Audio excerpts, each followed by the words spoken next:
Alright, welcome back ladies and gentlemen to the Chupacabra Tutorials channel. I'm your host Larry, and today I'm going to show you how to delete old cache files from Premiere Pro.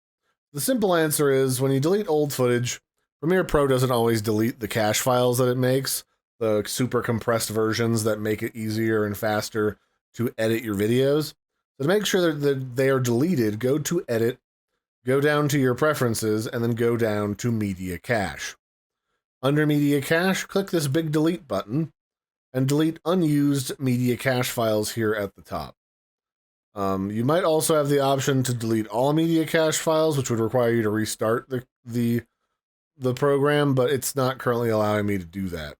So I'm just going to delete the ones that I am not currently using.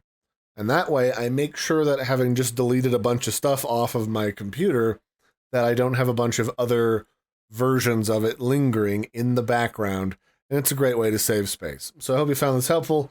It hasn't really changed location from version to version since they added that tool. You used to have to manually do this once in a while. So there you go. I hope you found that helpful. I've been your host, Larry. Don't forget to like and subscribe, and I'll catch you next time. Bye, everybody, and have a good one.